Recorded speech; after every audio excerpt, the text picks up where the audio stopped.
sobre a existência de 9 ciclos do céu e 9 ciclos do inferno.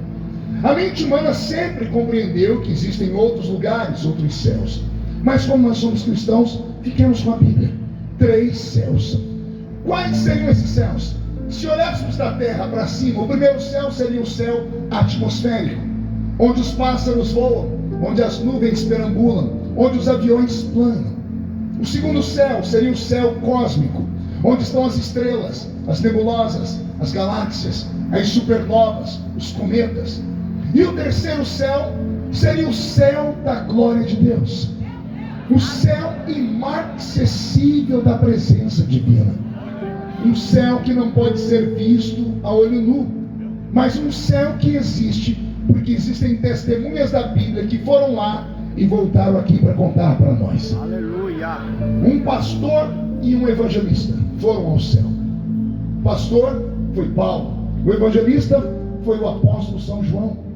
João esteve lá em loco e Jesus deu uma ordem a ele: tudo que você ver aqui, escreve em um livro. E João voltou do céu e escreveu para nós o livro do Apocalipse, e ali está o retrato do céu. Então, no princípio criou Deus os céus. A princípio o céu inacessível da glória de Deus, um lugar perfeito, porém incompleto. E aqui começa a mexer com a cabeça de vocês. Como é que uma coisa perfeita pode ser incompleta, se a perfeição subentende que tudo está no lugar? Mas se é perfeito e é incompleto, é porque não há perfeição plena. O céu é um lugar perfeito, porque quem fez ele foi Deus, mas é incompleto, porque falta alguma coisa lá dentro para que a plenitude dele seja tremenda. Mais ou menos como um vaso que sai da mão de um oleiro. O oleiro só deixa o vaso sair da mão dele se o vaso for perfeito. Se tiver um trincamento, algo torto, o oleiro quebra e refaz o vaso. Mas mesmo o vaso estando perfeito na mão do oleiro, ele ainda é incompleto. Vem alguém, leva para uma loja, expõe uma vitrine, e ninguém expõe na vitrine um vaso quebrado, só se expõe na vitrine um vaso perfeito. Mas mesmo o vaso perfeito estando na vitrine, ainda está incompleto. Aí vai a senhora ou o senhor, compra um vaso, coloca terra dentro dele, planta flores, aí o vaso perfeito ficou completo. O céu é como um vaso, ele está perfeito porque quem fez foi o arquiteto supremo do universo, e Deus não erra em nada. Ele fez um céu perfeito, mas o céu perfeito dele ainda está incompleto. Pergunte por quê? Você está aqui ainda. O céu perfeito só vai ser completo quando a trombeta do arrebatamento tocar. E se a trombeta tocar esta noite, desta multidão, só 2 subirem, eu tenho certeza que um sou eu. Quem é o outro? Vem comigo, Meu Deus! Aleluia! Estou começando a acreditar. No princípio criou Deus os céus. Ao criar o primeiro céu, ele criou o seu céu e colocou vida dentro dele. Colocou o que, igreja? Vida. E que tipo de vida Deus colocou dentro do céu? Vida a partir de si mesmo. Porque Deus é vida. Deus é espírito. E importa que aqueles que o adorem em espírito e em verdade. Só o espírito pode gerar um espírito. Deus sentado no trono viu o seu céu, viu o lugar onde ele estava, e o lugar onde ele estava tinha nome, chamado tabernáculo. Diga comigo, tabernáculo. Pastor, mas isso aí está na Bíblia, é lá de Moisés. Pois bem, o de Moisés era só um reflexo. O tabernáculo de Moisés era apenas uma sombra, uma tipologia. Se você abrir a sua Bíblia em Hebreus capítulo 9, você vai ver o escritor dizer assim: assim como há um tabernáculo terrestre. A palavra terrestre só é aplicada quando ela quer fazer alusão a algo que não é terrestre. Qual é o antônimo de terrestre? Celeste. O escritor diz: assim como há um tabernáculo terrestre, porque há um tabernáculo celeste. Aleluia! O tabernáculo de Moisés era um desenho do céu, um lugar feito de 4 espaços. E eu sei que você, bom assembleiano, vai falar: não, pastor, eu aprendi na escolinha bíblica dominical que eram 3 espaços. Eu também. Mas aí eu estive lá na terra dos judeus e fui estudar com eles e descobri que os nossos pais na fé desprezaram o espaço no tabernáculo, que era chamado de alpendre. Diga comigo, alpendre. Aí depois do alpendre que vinha o átrio, o lugar santo e o santo dos santos. O alpendre, ele era elevado da terra, porque o tabernáculo demonstrava que ele representava algo divino, algo que não estava na terra, que não podia tocar nesse solo pecaminoso. Quando Deus disse a Moisés, constrói para mim um tabernáculo, o Senhor estava dizendo, você vai levar o modelo do céu para a terra, inclusive o meu trono. Ah, agora eu mexi com você. Como assim, pastor? Lá no Santo dos Santos ficava uma arca, e a tampa dela chamava-se propiciatório. E sob a tampa do propiciatório haviam 2 querubins de ouro. Para que 2 querubins de ouro que nunca olhavam para cima? As asas tocavam uma a outra. Você já viu várias arcas da aliança? Possivelmente na sua igreja tenha uma. Por que os querubins olham para baixo e as asas se tocam? Porque aqueles querubins representam o trono de Deus. Tem vários versículos na Bíblia, um deles diz assim, o Senhor sentou nas asas de um querubim e voou sobre as asas do vento. Aleluia! O tabernáculo era um reflexo do céu, e eu não tenho tempo para pregar sobre isso, quem sabe eu volte uma outra vez para falar. Mas ali estava, o reflexo do céu. Deus criou primeiro o seu ambiente, Ele fez o seu tabernáculo, e o tabernáculo tinha 4 espaços, como eu disse, alpendre, átrio, lugar santo e santo dos santos. Do que adianta ter um espaço tão sagrado, se não tem vida dentro do espaço? Então Deus pensou nos anjos. A mente dele pensou, e ele criou os anjos de uma forma interessante. Pergunte como? Só falo se todo mundo perguntar. Deus criou os anjos assim. Aleluia! Os anjos saíram de dentro do próprio Deus. Assim como uma mãe dá luz através do seu ventre, todas as vezes que qualquer ser vivo vai soprar, ele precisa puxar daqui de dentro. Quer fazer o teste? Levante a cabeça e sopra. Viu? Não tem como soprar sem antes buscar daqui de dentro. E eu pedi para você levantar a cabeça de propósito, que vai que você soprar em linha reta. E tem um irmão que parece que escovou o dente com o rabo do gambá. E assim um problema. Então Deus pensou nos anjos e os fez assim. Como assim, pastor? A Bíblia fala sobre os anjos. Anjos são espíritos ministradores que ministram a favor daqueles que hão de herdar a salvação. Anjos são espírito. A palavra espírito no hebraico é ruach ou ruot. E o que significa ruach ou ruot? Isso aqui, ó. Ou isso aqui, ó. Espírito é sopro ou hálito. Quando Deus pensou nos anjos, Ele fez isso. Aleluia! E os anjos saíram de dentro dele. Glória a Deus! O sopro da boca dele os criou. A princípio criou Deus os serafins. Pergunte por quê?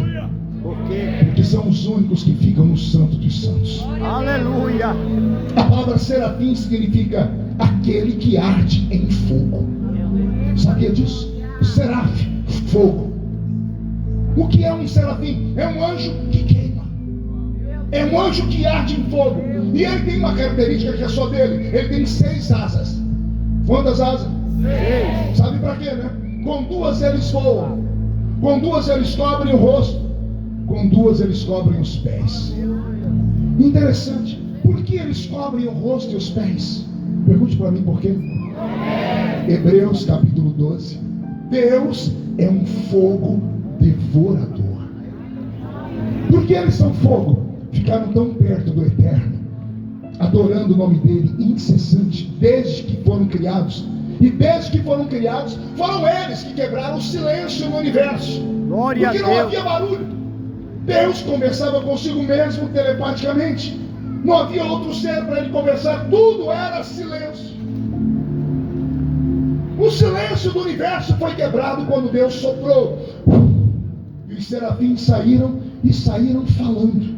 Aleluia! E saíram falando uma única palavra: Santo, Aleluia! Santo, Eita, Santo, oh! Santo, Santo. que até os dias de hoje falam santo, santo. Eles quebraram o silêncio do universo e ficaram ali no santo dos santos. Deus amou tanto os serafins que ele resolveu criar uma segunda categoria de anjos. Glória a E Deus. ele criou os querubins. A palavra querub, guarda, proteção. Aqueles que guardam e protegem o quê? A glória e a santidade do Eterno. Esses ficavam no lugar santo. Só o Senhor. Serafins, santo do santo. Querubins, lugar santo. A mente de Deus se expandiu de novo e ele criou os orfanins, que nós chamamos de anjos mensageiros. E esses seres mensageiros foram colocados por Deus ali no átrio, na entrada do santuário. Então são estes anjos que perfazem o céu do meu Deus. E por último, Deus criou o arcanjo. Nós, pentecostais, nós evangélicos, acreditamos na existência de apenas um arcanjo, porque nós somos bibliocêntricos. Para nós, nada do que não está na Bíblia funciona como doutrina. Outras religiões acreditam na existência de 5, outros acreditam na existência de 7. Alguém até diz que Gabriel era um arcanjo, mas a Bíblia não chama ele de arcanjo, então eu não vou caminhar por esse caminho torto. A Bíblia só chama um anjo de arcanjo. O nome dele? Miguel, o arcanjo. E Miguel é o último dos anjos a ser criado. Pergunte a mim, por que, pastor? Porque a palavra arcanjo vem de arque, e arque é chefe de guerra. Para que Deus criaria um chefe de guerra se ele não tinha inimigos?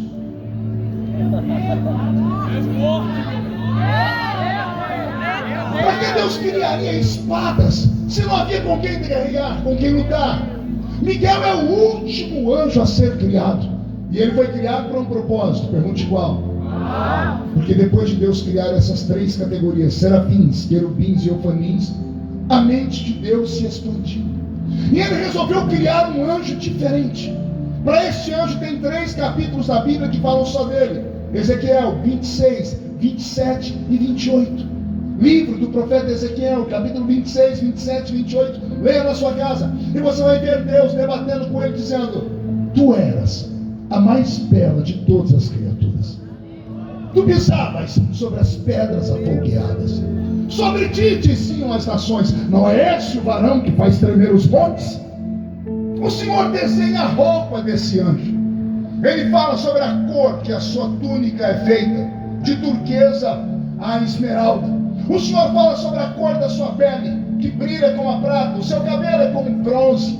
O Senhor desenha as suas asas. O livro de Ezequiel foi feito, pelo menos esses 3 capítulos, para falar sobre esse ser incrível que Deus fez. Interessante, ele também era um querubim. Só que não era um querubim normal. Pergunte por que não? Por que não? Porque a Bíblia chama ele de querubim ungido. A palavra ungido significa escolhido, separado para algo extraordinário. Todos os outros querubins estavam lá para guardar, mas esse, o Senhor disse: você foi ungido. No meio de todos os querubins, o Senhor disse: você será diferenciado. E Deus o tomou. E no capítulo 28 do livro de Ezequiel, se não me falha a memória, no versículo 13, depois você lê em casa, do 7 ao 13, Deus vai falar assim: quando eu te fiz, eu fiz em ti as obras do tambor, as obras do pífaro. No dia que eu li isso, eu achei tão interessante que eu comecei a desenhar. Eu sou copista, eu consigo fazer desenhos que tenham linhas retas, eu consigo copiar qualquer coisa que tenha linha reta. Não consigo fazer foto de vocês, por exemplo, mas se tiver um desenho seu, eu sou capaz de reproduzir ele com perfeição. E quando eu vi o texto desenhava ele, eu peguei o papel e comecei a desenhar ele. Peguei todas as tintas e cores que eu tinha e pintei ele. Eu me emocionei com a beleza desse anjo. Eu fiquei apaixonado por ele. E aí quando eu li que o Senhor disse: porquanto nos dias em que eu te fiz, eu fiz em ti as obras do tambor e as obras do pífaro, eu tentei imaginar onde é que Deus colocou o tambor e onde é que Deus colocou o pífaro nele, e não combinava, bebê. O tambor era grande, não tinha onde colocar o tambor. Se colocava na frente, sumia a roupa dele, atrás atrapalhava as asas dele. O pífaro pendurado no pescoço não fazia sentido. Aí eu tive que ler o texto 50 vezes para o Espírito Santo falar, leia direito. E quando eu li, eu entendi. O Senhor diz, quando eu te fiz, eu não fiz o tambor em você, eu não fiz o pífano. O Senhor diz, quando eu te fiz, eu fiz em ti, em dentro. Eu fiz em ti as obras de um tambor, as obras de um pífano. O que é a obra de um instrumento? É o som que ele faz. Vamos ver se o Roberto consegue me ajudar hoje. Roberto, qual é a obra de um tambor?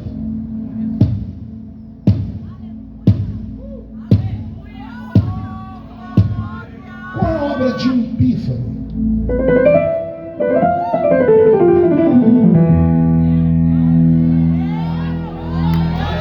Só o tambor. Capricha. Só o pífano. Só que o Senhor diz, eu não fiz em você só o som do tambor. Eu fiz em você o som do tambor e do pífano juntos. Separados, os sons chegam até a doer o ouvido. Olha o que acontece quando se mistura o som do tambor e do pífano.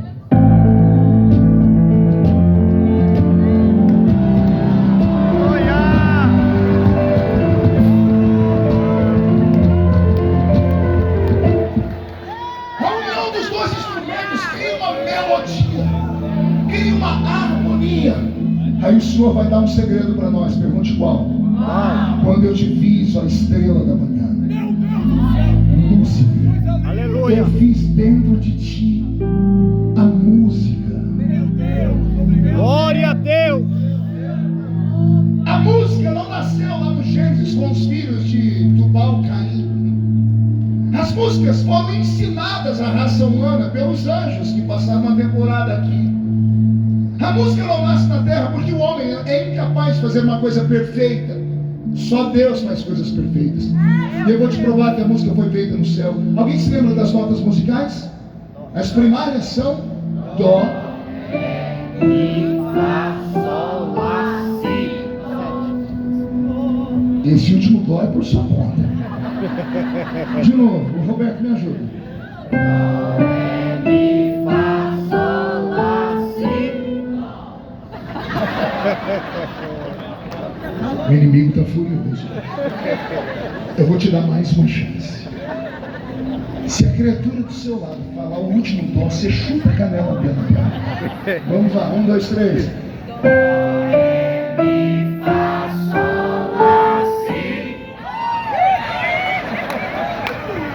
As notas primárias têm um número exato. São 7.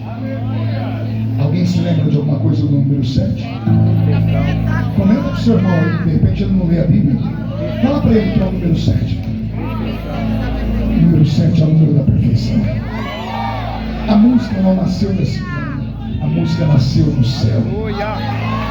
E Deus criou esse ser angelical e deu a ele esta habilidade. Deus deu a ele esses dons. Deus deu a ele a música. Por isso ele se destacou entre os outros anjos. E por isso, 1/3 dos anjos seguiram ele para serem o seu coral especial. Aleluia.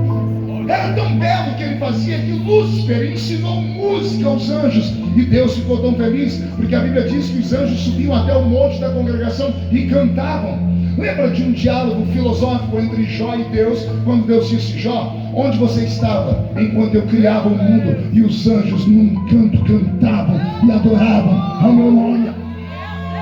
Os anjos cantavam. Quem ensinou música aos anjos? Lúcifer. Por isso os nossos velhos pais antigos, pentecostais, diziam que Lúcifer era o maestro de um coral. Quem já viu essa história? Mas a Bíblia em nenhum versículo fala isso. Por que os nossos pais acreditavam que ele era o maestro?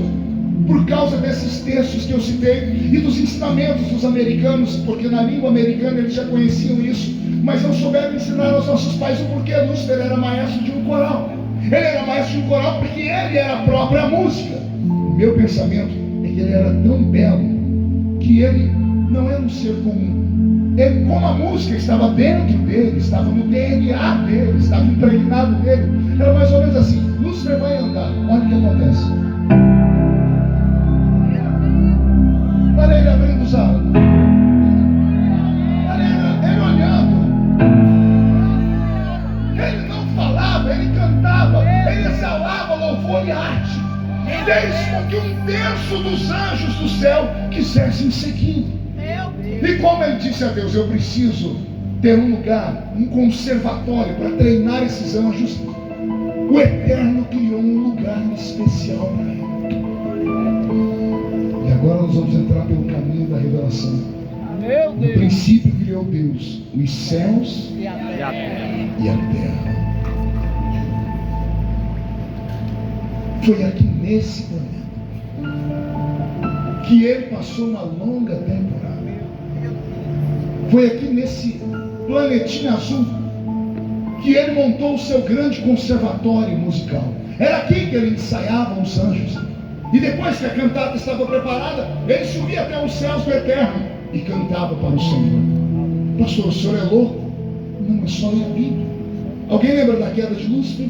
Isaías capítulo 13, capítulo 14, diz assim: e tu dizias no teu coração, eu subirei aonde? Aos céus, acima das estrelas, acima do trono de Deus, exaltarei o meu trono e serei semelhante ao Altíssimo. É o texto bíblico. É Lúcifer quem está dizendo isso. Deus estava no céu olhando para baixo e pegou Lúcifer confabulando com os anjos. E ele dizia no coração dele: eu subirei aos céus, acima das estrelas, acima do trono de Deus, exaltarei o meu trono. E eu serei semelhante ao Altíssimo. Serei o que, igreja? Semelhante. 1, 2, 3, eu serei o que? Semelhante ao Altíssimo. Quando ele disse isso no coração dele, lá do céu Deus se mexeu no trono e descobriu que agora ele tinha inimigos. E agora que ele tem inimigos, ele precisa criar um exército. Aí Deus se mexe no trono, olha para baixo e manda uma resposta para Lúcifer. Uma única palavra em hebraico. Pergunte qual? Deus grita em resposta a ele. Ele diz: eu serei semelhante ao Altíssimo. Aí Deus grita assim: Miguel!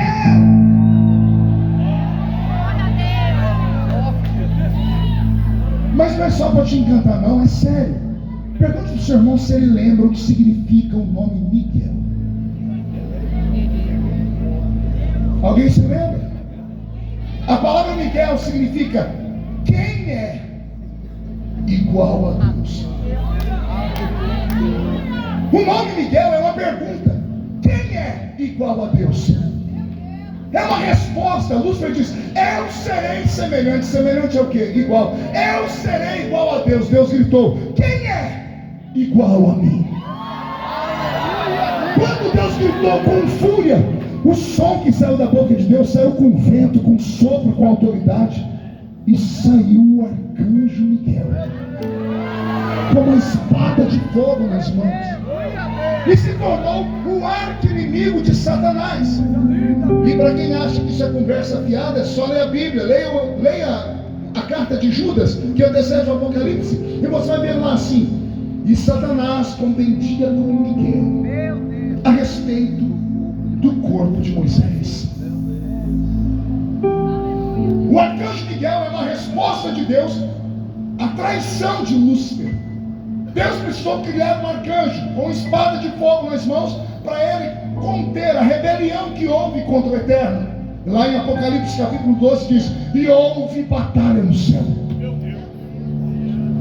E Miguel contendeu contra o grande dragão, e 1/3 das estrelas despencaram do céu. Quem eram essas estrelas? Os anjos. O planeta Terra já foi habitado em outro tempo. Isso aqui não é loucura. Os seus filhos aprendem todo dia na escola. Você que não quer aprender também. Ora, alguém aqui acredita que houve nesse planeta dinossauros? Quem acredita? Levante a mão para eu ver. E quem não acredita? Levante a mão para eu ver. E quem não levantou a mão acredita no quê? Raça ruim. Vou te dar mais uma chance. Sem medo de errar, é errando que a gente aprende. Quem acredita que houve dinossauros nesse planeta? Eu acredito. Baixa a mão. Quem acredita que não houve? Pode levantar a mão para eu ver. E você que não levanta a mão há Acredito no que, Bocó?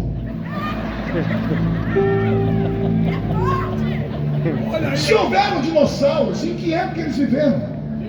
Não cabiam dentro da arca de Noé. O carbono 14, criado pela ciência, prova a data de todos os fósseis encontrados. Tem ossadas encontradas, animais que nós nunca vimos. Houve um outro período da Terra. E aqui a briga entre a religião e a ciência, no meu pensamento, não é briga, é um completando o outro. O seu filho vai chegar para você e falar: mãe, não foi Deus que criou a Terra, não. A minha professora disse que foi o Big Bang. Sim ou não? E o que é o Big Bang? Uma explosão do nada. Que é aqui que a ciência trava, porque ele sabe que houve uma explosão, mas não sabe de onde veio a explosão, como originou a explosão. Eles estão errados? Não. Eu tenho Big Bang na Bíblia. Vou te mostrar. Capítulo 1 do livro do Gênesis, versículo de número 3. Olha o Big Bang. E disse Deus: haja luz. Aleluia! Que luz é essa?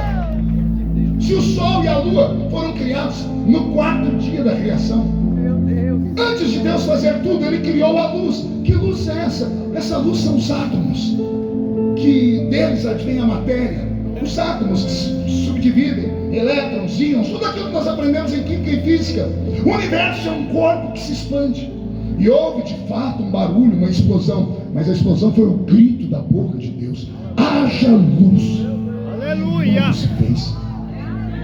A Bíblia Sagrada, ela é perfeita e plena. Então houveram esses momentos. Então Deus criou esse planeta por um momento, e por um momento colocou Lúcifer aqui. Como é que o senhor sabe? Eu citei para vocês Ezequiel. Não é esse o varão que pisava sobre as pedras afogueadas, que se vestia de pedras preciosas? O reino desta terra não era só vegetal, era um reino extremamente mineral. E depois da queda de Lúcifer é que veio o problema. A ciência vai dizer que o nosso planeta passou por um cataclisma. Um cometa saiu da sua órbita, entrou no nosso sistema solar, veio até o planeta Terra, se chocou com a Terra e tirou a Terra da sua órbita. A Terra foi levada para longe do Sol, e longe do Sol ela se congelou, e toda a vida no planeta se desfez. É isso que diz a ciência. A ciência está errada? Não. Ela só erra em dizer que foi um cometa. Não foi um cometa que caiu aqui, foi uma estrela. Lucas capítulo 10, Jesus está com os discípulos, de repente ele parece que ele tem um devaneio, ele tem uma epifania, e ele diz assim: eu via Satanás caindo do céu em forma de um raio. Em que momento Satanás caiu do céu em forma de um raio? Quando houve a grande batalha entre Lúcifer e Miguel.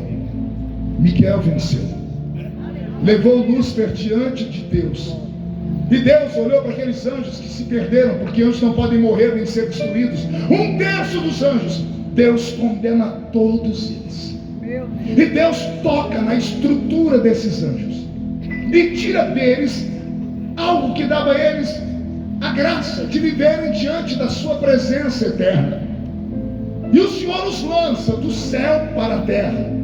Então não foi um cometa que bateu na terra e tirou ela da sua estrutura, foi uma estrela, a estrela da manhã, porque Lúcifer também é chamado de estrela da manhã. Com ele os anjos, ou seja, 1/3 das estrelas caíram do céu. O impacto desses anjos, dessa energia, desses espíritos em glória, quando bateram na terra, tiraram a terra da sua órbita, e quando a terra foi para fora da sua órbita, tudo que havia nela foi destruído. A terra de Gênesis 1 e 1 não é a mesma terra de Gênesis 1 e 2. No princípio criou Deus os céus e a terra. Pergunta: Deus faz alguma coisa sem sentido? Não. Deus faz alguma coisa imperfeita? Não. Deus faz alguma coisa destruída? Não. Então por que no versículo 2 está escrito assim: e a terra era sem forma e vazia, e havia trevas na face do abismo, e o Espírito de Deus pairava sobre a face das águas? A palavra pairava no original em que a Bíblia foi escrito tem conotação de carceragem. Quando a Bíblia diz que o Espírito de Deus pairava, ou seja, ele se movia sobre a face das águas, você nunca se questionou por que disso? Que função tem o Espírito Santo ficar em cima das águas? Se não tinha peixe nas águas, se não tinha vida na terra, se não tinha nada, por que o Espírito Santo está se movendo sobre a face das águas? Só entendemos isso se lermos a Bíblia no original em que foi escrita. O Espírito Santo fazia o trabalho de um carcereiro. E o que é um carcereiro? É alguém que está na prisão, mas não está preso. É alguém que está na prisão para observar aqueles que estão presos. Aleluia. Esta terra foi transformada numa prisão. E foi aqui que Deus aprisionou os demônios, que nós chamamos de demônios, que foram criados anjos. Deus tocou na estrutura deles e fez alguma coisa que deu a eles a habilidade de se conectarem com a matéria. E aqui eles ficaram aprisionados por um tempo. Pergunte por quê? Porque no princípio criou Deus. Não está faltando uma criação aí não? No princípio criou Deus os céus e a... Onde está o inferno?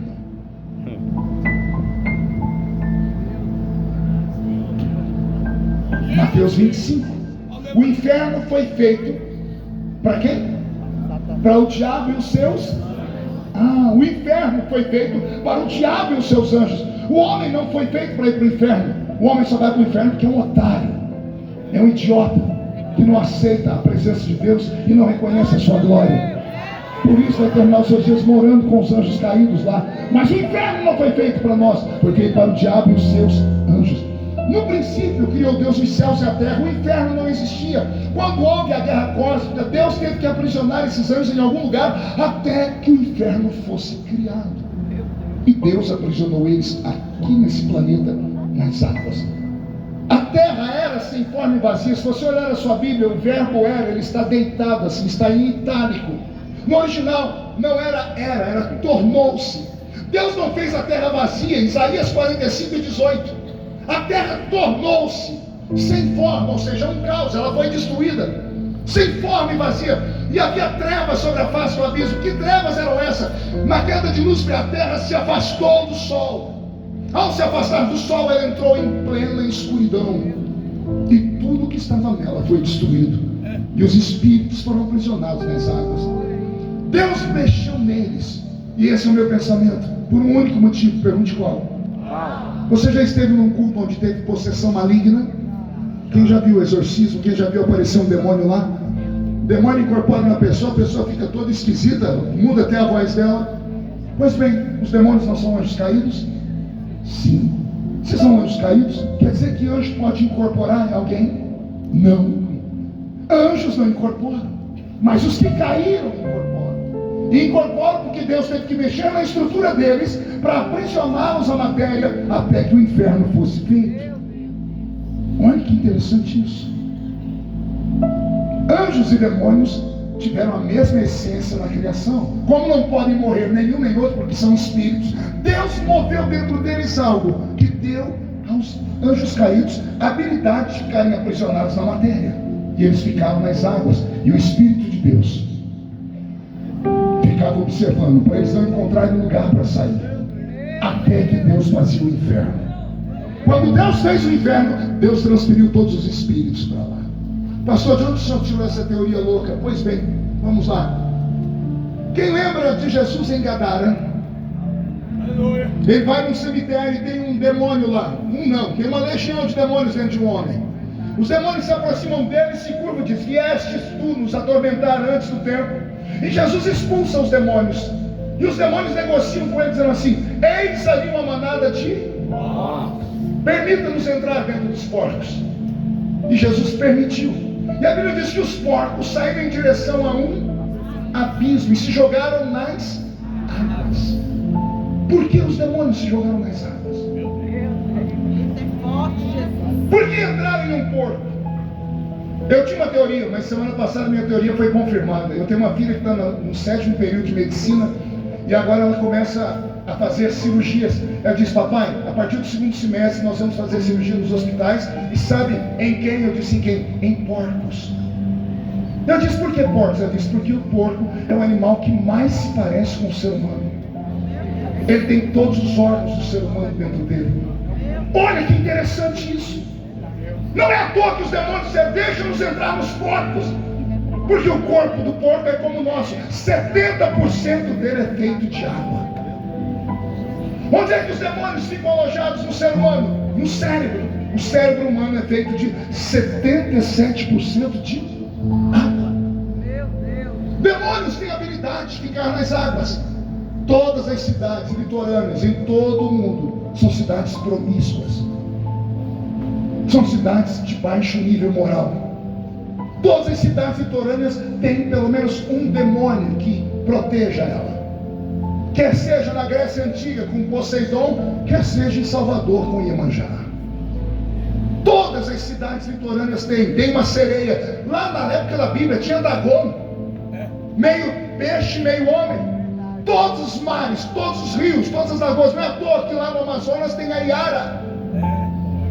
Demônios habitam em águas, por isso habitam em seres humanos. Por isso o ser humano é passível de ficar possuído por ele. Porque no princípio Deus precisou aprisioná-los em algum lugar até que o inferno fosse fabricado.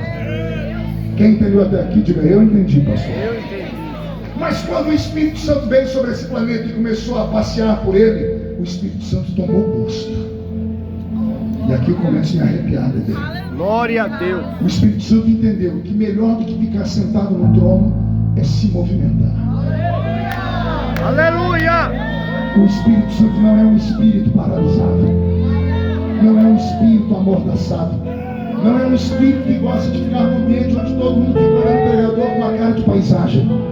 O Espírito Santo gosta de movimento. Glória a É Deus. por isso que os pentecostais se agitam. É por isso que o pentecostal raiz não consegue ficar no culto parado por muito tempo. Não importa se está usando um salto Luiz 15, não importa se está com a maquiagem do Avon. Quando vem o Espírito Santo, ele e o crente pegam na mão do outro e eles começam a bailar no meio do ambiente, porque o Espírito Santo é um espírito de movimento. Aleluia. Depois que ele se move sobre a face das águas, ele assiste em loco Deus recriar o universo. Porque depois que aconteceu isso, houve silêncio no céu. Está em Apocalipse. Por que houve silêncio no céu? Pergunte por quê, pastor? Porque o coral inteiro caiu. O maestro do coral tombou. O céu ficou em silêncio. Só que Deus havia se acostumado com louvores. Me subiu um arrepio aqui. Aleluia. Deus começou a sentir falta de barulho. Aí Deus veio a este planeta e disse assim: eu vou criar esse lugar aqui. Ele disse: haja separação entre a terra, a água e o firmamento. Firmamento são gases. E tudo se separou. Deus trouxe a terra de volta para sua órbita e o sol começou a iluminar a terra. Aí Deus começou a dizer à terra: terra, você vai criar agora. Aqui no céu eu criei os anjos assim, você cria os animais. E a terra começou a fabricar bonequinhos. E ela fabricou um bonequinho que Adão colocou o nome de cachorro, no outro de girafa, no outro de elefante, macaco, garça, tudo que você possa imaginar. Eram apenas bonequinhos. E Deus tinha que colocar vida dentro desses bonecos. Só que ele disse: não vou soprar neles, porque se eu sopro neles, eles serão eternos também, se eles pecarem como os anjos. Então a Bíblia diz que para os animais Deus fez algo diferente. Deus os fez alma vivente. Diga comigo: alma. Diga espírito.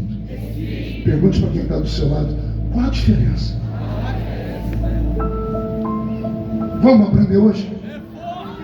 Aleluia. Alma é emoção. Alma é sentimento. Espírito é psique, é inteligência. A alma, ela é enganosa. O espírito é racional. O espírito sabe o certo e o errado.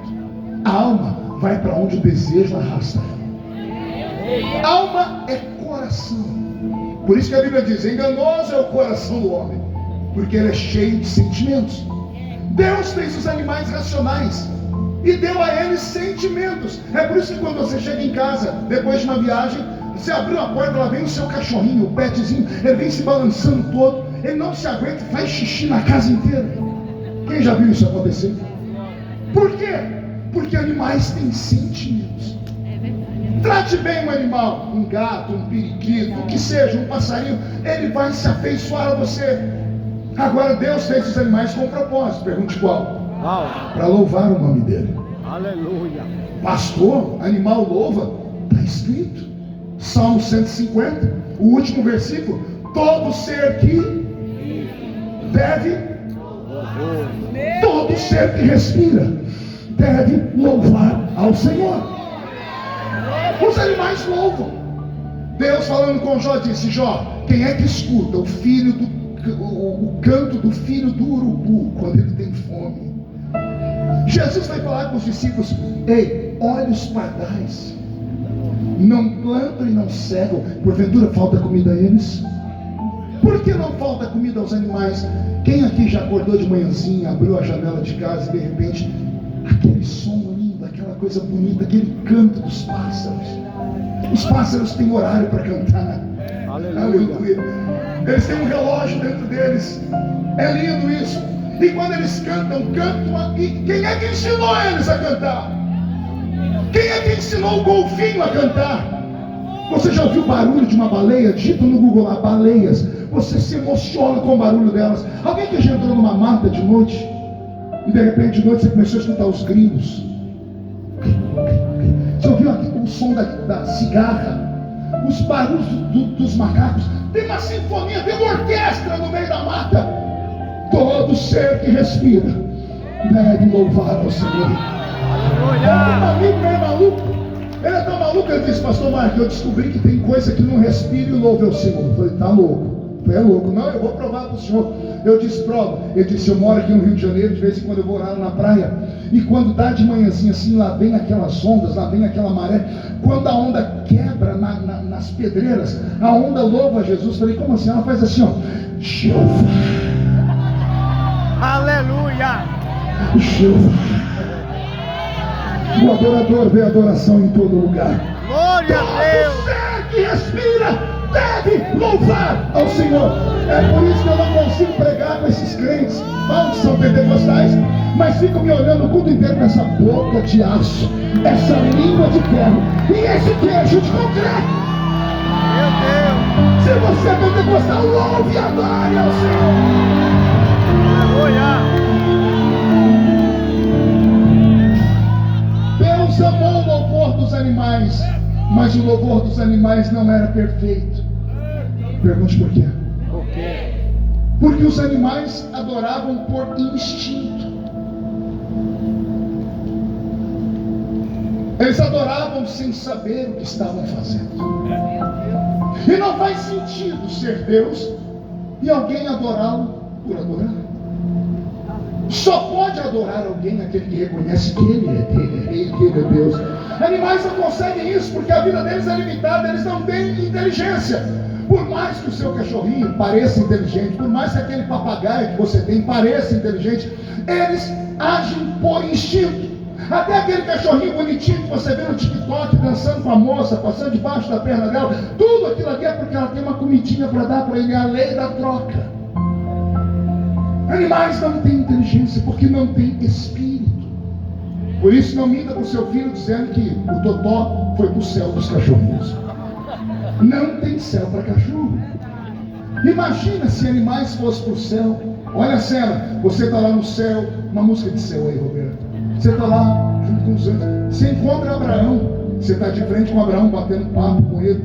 Aí Abraão está te olhando e ele faz assim, ó. Ele volta e diz: corre. Você fala: por que, Abraão? Aquela vaca está te olhando torto. E a vaca está assim. Ela vem correndo atrás de você. Você fala: o que eu te fiz? Ela disse: você esqueceu? Você comeu minha picanha?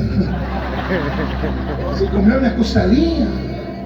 Imagina você batendo um papo com Moisés, lá vem o rabicó, aquele porquinho, né? Batendo a cabeça: o que foi? Você comeu minha pururuca? Você lá tentando ficar em paz, uma galinha bicando o seu pé. O que eu te fiz? Você comeu minha coxinha? Animais não podem ir para o céu porque eles não têm espírito. Anjos não podem morar na terra. Pergunte por quê? Eles não têm matéria. Anjo visita a terra. E eles precisam voltar para o céu de novo. Porque se você tira algo que é feito de uma matéria, automaticamente ou aquilo morre ou se transfigura. Se você tirar um peixe da água, o que acontece com ele? Se você tirar uma vaca da fazenda e botar ela aqui no meio do asfalto em Vitória da Conquista, o que acontece com ela? Morre. Se tirar uma estrela e colocar ela na nossa dimensão, ela morre. Não é assim que acontece com as estrelas cadentes? Quando entra na nossa atmosfera, elas morrem. Por quê? Porque elas são gases. Quando saem dos gases, tudo que é feito de uma matéria, você tira de perto, morre ou se transfigura. Anjos são feitos pelo Espírito de Deus. Como não podem morrer? Se ficarem muito tempo longe de Deus, se transfiguram em demônios. Os anjos vêm quando você acorda, ficam com você 24 horas ou o tempo que você está acordado. Aí você dorme, eles ficam olhando para você entrar em estado alfa, que é quando você começa a babar. Quando você entra em estado beta, eles voltam para o céu. O estado beta é aquele que, se a trombeta tocar no seu ouvido, você fica, porque tem gente que não acorda de jeito nenhum. É o seu filho, a sua filha, quando você pega, ela está assim. Você pode fazer o que quiser, está em estado beta. Ali você não precisa mais de proteção. Os anjos saem da terra e ficam diante do Senhor. E eles se alimentam. Ai, Jesus. Anjos se alimentam, não pela boca. Eles absorvem a glória de Deus. Aleluia! Porque Deus é o sol da justiça. Eles se assentam no monte da revelação divina, e a glória que emana do eterno dá a eles brilho. Por isso que todos os anjos que apareceram em todas as histórias, eles são brilhantes, porque a glória de Deus está sobre eles. Pastor, isso aí é invenção sua, né? Não é não. A ciência diz que o homem é o que o homem come. Vou te dar uma chance que você queria desde o início do culto. Repara na pessoa que está do seu lado agora. Olha, aproveita, olha a roupa. Você estava querendo isso? Olha, eu estou te dando esse corpinho, olhou? Esse corpinho aí, em forma de um botijão de gás, de uma tábua de passar roupa, de um violão, tudo isso aí é o que a pessoa come. As mulheres são mais inteligentes que nós. A mulher olha uma para a outra assim: menina, está caprichando a vitamina D, hein? A pele está viçosa, está brilhante. Olha esse cabelo, vitamina E ou vitamina A. As mulheres sabem tudo, porque o homem é o que o homem come. Se come bem, tem saúde. Se não come bem, não tem saúde.